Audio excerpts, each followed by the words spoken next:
Então vamos lá, vamos determinar as unidades que o coeficiente de permeabilidade tem que ter. Nossa formulinha, fluxo igual coeficiente de permeabilidade, com um sinalzinho negativo na frente, que multiplica concentração no compartimento destino, ou compartimento 2, menos concentração da partícula no compartimento origem ou compartimento 1. A gente viu que a unidade do fluxo que a gente vai usar é mols por segundo, porque é uma velocidade, mas também tem que ter unidade de área, por unidade de área. A gente viu que a unidade de concentração que a gente vai usar, para ser compatível com a unidade de fluxo, vai ser mols por centímetro cúbico.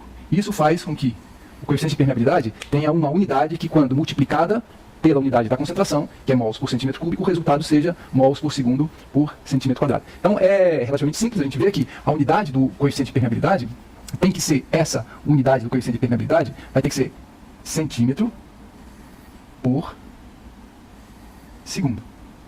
Centímetro por segundo. Por que tem que ser centímetro por segundo? Porque independente do valor que o coeficiente de permeabilidade assuma, ele vai ser ele multiplicado por essa diferença de concentração, tem que resultar nessa unidade de fluxo. Então a gente vai ter que multiplicar a unidade de concentração, que é mols por centímetro cúbico, e isso aqui vai ter que resultar numa unidade que seja mols, que é a unidade de fluxo, por segundo por área.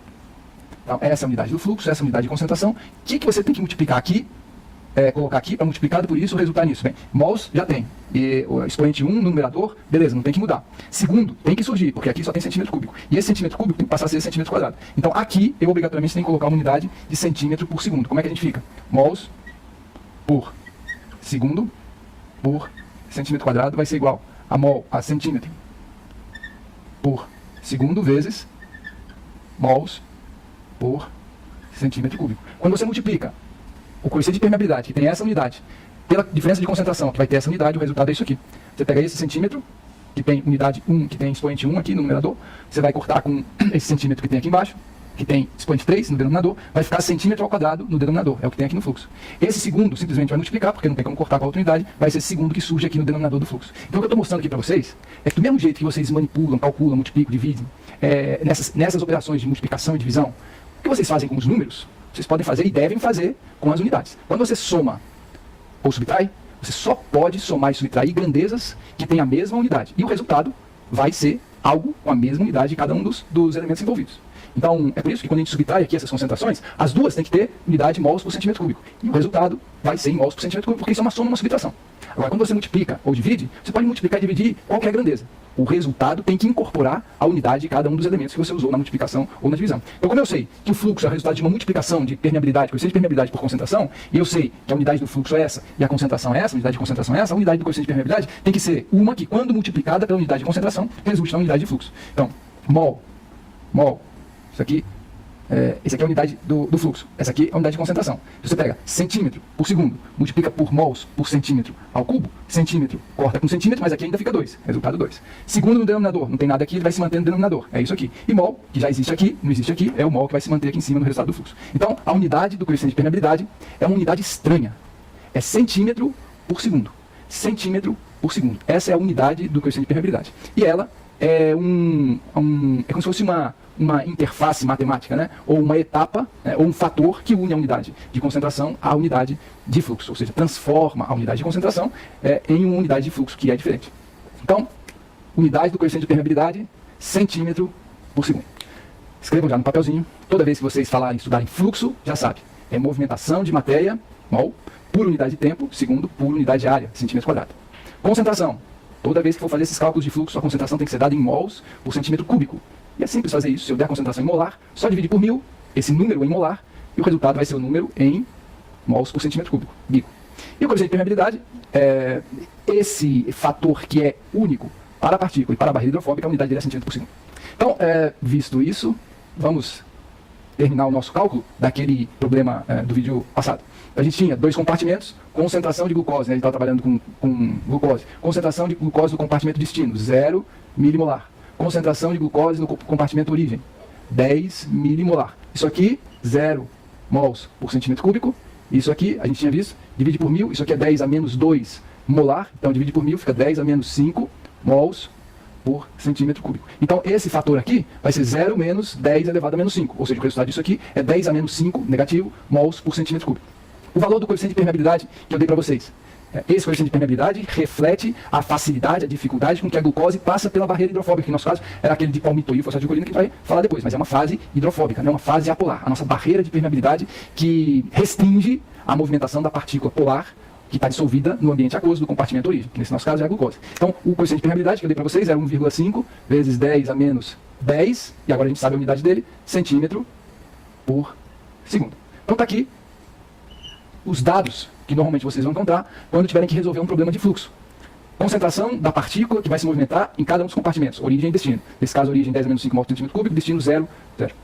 Valor do coeficiente de permeabilidade, nesse caso, 1,5 vezes 10 elevado a menos 10 centímetros por segundo. Certo? Esse é o coeficiente de permeabilidade que reflete, é específico para a temperatura, para a partícula, que nesse caso é a glucose, para a natureza da barreira hidrofóbica, que nesse caso é um dipalmitoil fosfatidilcolina. Beleza? Então vamos lá, vamos fazer os cálculos. Agora é só uma matemática simples. O nosso fluxo vai ser igual a menos 1,5 vezes 10 a menos 10. Eu vou colocar a unidade aqui, tá bom? Só para ressaltar. Centímetros por segundo, que multiplica 0 menos 10 a menos 5. Então é 10 a menos 5 mols por centímetro cúbico. Negativo, né? Porque você está 0 menos esse número. Ok? Então, esse é o nosso valor de fluxo. O fluxo vai ser menos, esse menos, com esse menos aqui, a multiplicação de dois números negativos, dá um resultado positivo, então o fluxo é positivo. Na verdade, esse é o único motivo da existência desse sinal negativo aqui, porque o que está dentro do parêntese sempre vai ser negativo, porque a gente está supondo que a concentração do compartimento origem é maior que no compartimento destino. Então, o sinal negativo só tem essa função, dá um valor positivo do fluxo. 1,5 vezes, agora eu vou multiplicar 10 a menos 10 por 10 a menos 5, né? Então eu mantenho a base e eu somo os expoentes, dois expoentes negativos, eu somo e a soma tem sinal negativo. Está aqui, 1,5 vezes 10 a menos 15 centímetros por segundo multiplicado por mol por centímetro cúbico, vai dar mols, que é o que estava no numerador, aqui não tem. Esse centímetro corta para cá, sobra centímetro ao quadrado no denominador, segundo no denominador, está aqui a unidade de fluxo.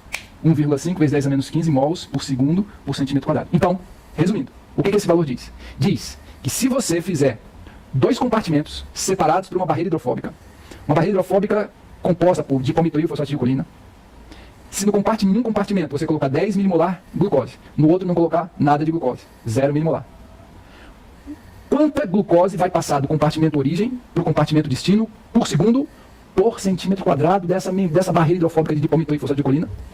1,5 vezes 10 a menos 15 mols. Então, se você pudesse contar lá as glucoses que estão passando por esse 1 centímetro quadrado da barreira hidrofóbica de palmitoil fosfatidilcolina, indo do compartimento origem, onde ela está 10 milimolar, 10 a menos 5 mols por centímetro cúbico, para o outro compartimento destino, onde não tem nada de glucose, se você pudesse contar, você ia ver por segundo 1,5 vezes 10 a menos 15 mols. 1,5 vezes 10 a menos 15 mols. Isso é pouquinho? É pouquinho? Não. Isso é uma quantidade gigantesca, gente. Porque 1 mol é 6,02 vezes 10 a 23. Está aí. Quem primeiro me mandar esse cálculo, ganha um ponto na prova. Eu quero que vocês me digam, óbvio, antes de eu dar a resposta para vocês no próximo vídeo, eu quero que vocês me digam quantas moléculas de glucose vão passar por centímetro quadrado por segundo. Então calma aí. O que eu estou pedindo para vocês é além do que normalmente vocês vão encontrar nos probleminhas aí do questionário e eventualmente na prova. Tá, não, na prova eu posso colocar uma coisa mais difícil como essa, né? Mas também não é tão difícil. Eu estou pedindo para vocês mudarem a unidade de fluxo agora. Eu não quero mais que vocês me deem assim, 1,5 vezes 10 a menos 15 mols por segundo por centímetro quadrado. Essa é a quantidade de glucose que passa do origem para o destino. Beleza, certíssimo, ótimo. Estou querendo que vocês avancem. Eu quero que vocês me digam assim, mas na verdade se eu quisesse contar quantas moléculas de glucose passam do compartimento origem para o destino por centímetro quadrado por segundo dessa barreira hidrofóbica, quando na origem tem 10 milimolar, 10 elevado a menos 5 mols por centímetro cúbico. Eu quero que vocês me deem agora o fluxo com outra unidade. Não mols por centímetro quadrado por segundo, mas número de moléculas por centímetro quadrado por segundo. Beleza? É tranquilo. É tranquilo. Então vamos fazer vários exercícios desses de fluxo. Calcular quanto passa de partícula de um compartimento para outro, dependendo da diferença das concentrações. Então tenta fazer rapidinho isso, me manda quantas moléculas que ganham um ponto na prova. Eu quero fazer agora com vocês um exercício muito simplório. Vou montar aqui uma tabelinha para descobrir o valor do fluxo com concentrações diferentes de glucose no compartimento origem. Certo? Vamos fazer uma tabelinha bem simples, mas isso vai ser importante para a gente dar o próximo passo na discussão das características do fluxo. Então presta atenção. Eu vou descobrir os diferentes valores de fluxo para diferentes valores de concentração de glucose no compartimento origem. Só vou escrever assim, origem e aqui compartimento destino. Então vou fazer uma tabelinha para descobrir, relacionando valores de fluxo com valores de concentração de glucose no compartimento origem e no compartimento destino. É como se eu estivesse fazendo vários experimentos, mudando os valores de concentração de glucose, e nesse caso, para ficar mais simples ainda, eu vou deixar a glucose no compartimento destino sempre 0 mols por centímetro cúbico. 0 mols por centímetro cúbico, sempre.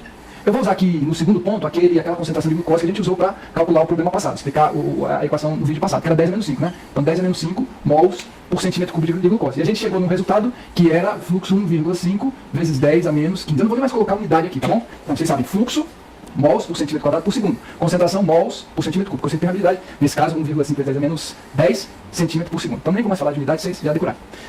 Então isso aqui, quando a gente usou concentração de glucose no compartimento origem 10 a menos 5 mols por centímetro cúbico, o resultado do fluxo foi 1,5 vezes 10 a menos 15. Beleza? Então o que eu vou fazer agora? Eu vou dobrar a concentração de glucose no compartimento origem. Vou colocar aqui 2 vezes 10 a menos 5 mols por centímetro cúbico, aqui 4, aqui 8, aqui 16, aqui 32 e aqui 64.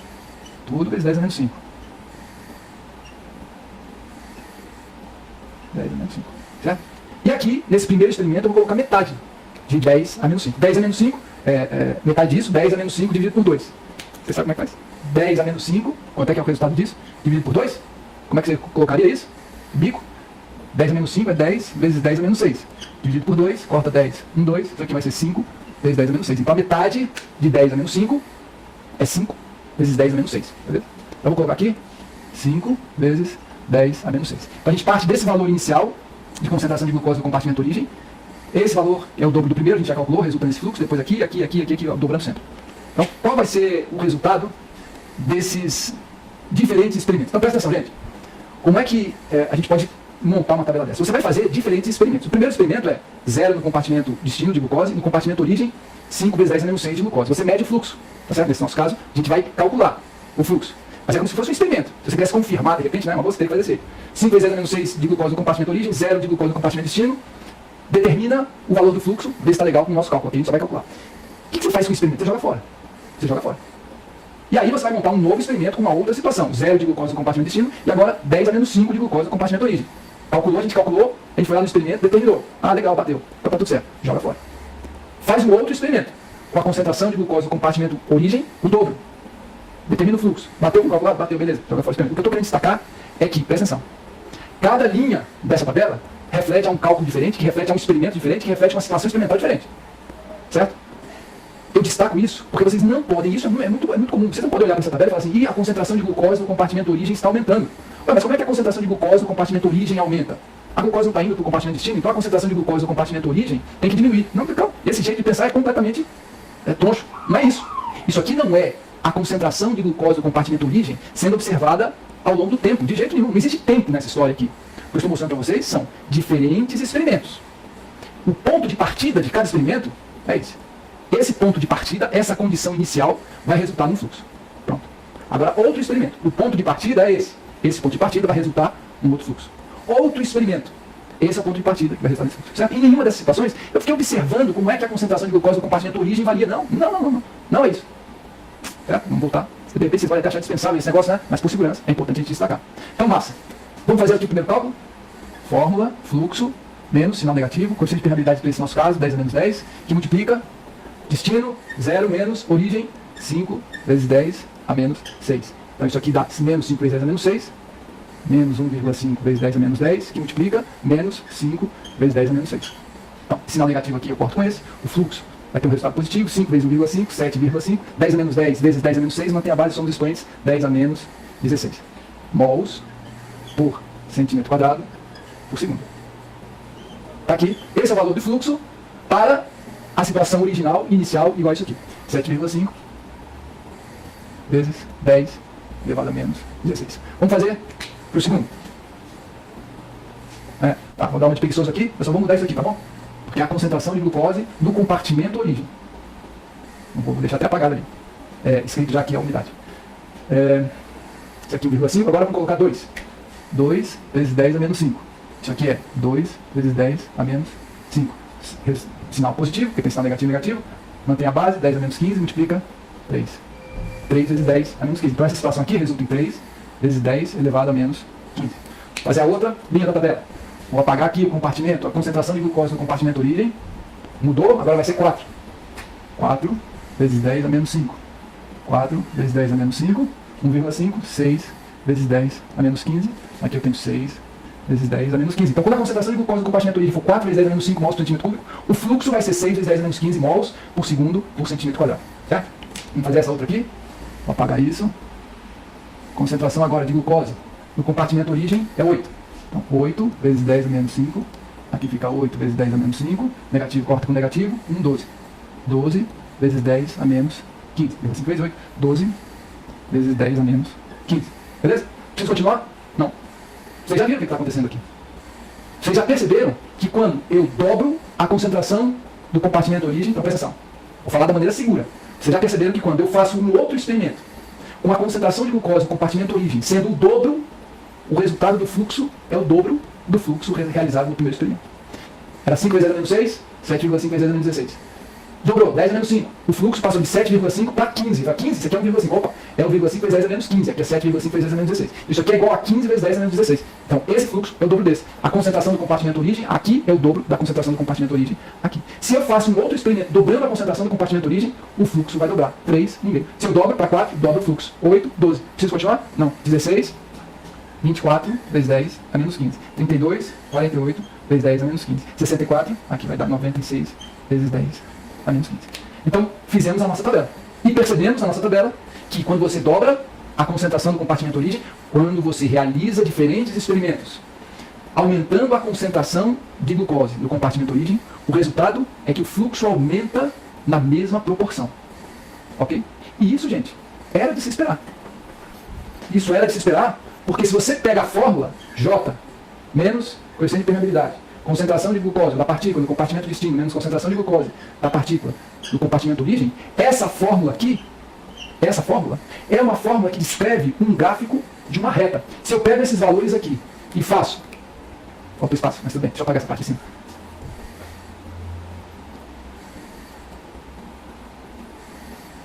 Se eu pego esses valores de tabela e transformo num gráfico, né, que isso aqui todo mundo faz, uma tabela, sempre uma tabela pode ser transformada num gráfico. E nesse gráfico, eu relaciono no eixo Y, fluxo, e no eixo X, concentração no compartimento destino, menos, vou botar negativo, concentração no compartimento origem. Ou seja, eu coloco aqui essa diferença de concentração, no nosso caso é como se fosse a concentração no compartimento origem, essa diferença aqui. Então eu vou relacionar o fluxo com as diferenças de concentração entre compartimento origem, destino e origem. Certo? Então se eu fizesse isso aqui, eu ia botar assim, aqui, 0,5, aqui 1, aqui 2, aqui 4, aqui 8, aqui 16, não vou continuar porque acabou aqui o eixo X. Não façam isso, vocês fizeram um gráfico, sempre define o eixo X com a extremidade, o maior valor que vocês têm que colocar, então eu mosquei aqui, mas tudo bem. A ideia que eu quero passar é o seguinte: se vocês fazem esse, transformam essa tabela aqui, meio resultou em 7,5, vou colocar aqui 7,5. 1 resultou em 15, ou 1,5, 7,5 vezes 10 a menos 6. Aqui eu vou colocar 15. 1 resultou em 15. 2 resultou em 30. Aqui. 4 resultou em 60. Aqui. 8 resultou em 120. Aqui. Pior ainda o eixo Y, mas tudo bem. Aí esses aqui são os pontos. Se vocês colocam essa tabela num gráfico e depois tentam unir os pontos, o que vocês vão encontrar é uma reta. Essa tabela, quando passada para um gráfico, resulta numa reta. Esse gráfico, essa tabela, é traduzida por uma fórmula matemática de uma reta. O fluxo é igual a um coeficiente angular multiplicado pela variável independente, ou seja, as diferentes concentrações entre compartimento, destino e origem que eu escolhi para fazer os diferentes experimentos. Então, essa fórmula de fluxo, o fluxo da glucose passando através de uma bicamada lipídica formada por dipalmitoil fosfato de colina, essa fórmula, ela é uma reta. O coeficiente angular é o coeficiente de permeabilidade. Angular. Isso aqui é a nossa variável independente. O nosso X, que a gente vai colocar na abscissa. E o J é o nosso Y, a nossa variável dependente. Tudo bem? Muito simples. E eu vou pedir para vocês, no exercício do próximo questionário, que vocês construam um gráfico a partir de uma tabela. Mas aí eu quero que vocês construam um gráfico o oposto desse, ou seja, super, hiper, mega caprichado.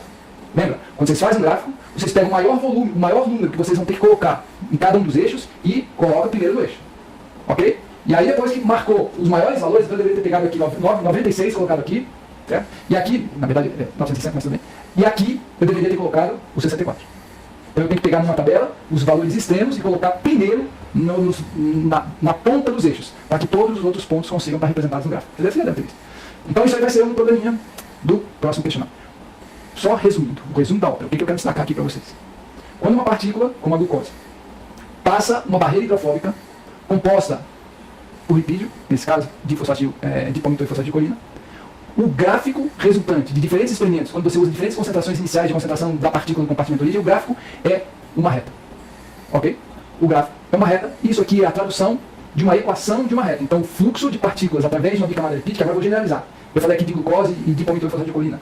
Toda partícula passando através de uma bicamada lipídica, o fluxo vai obedecer à equação de uma reta. Ou seja, é essa a equação que traduz a relação entre fluxo e concentração da partícula no compartimento origem e no compartimento destino, quando se tratar de uma barreira hidrofóbica composta por lipídio, uma bicamada lipídica.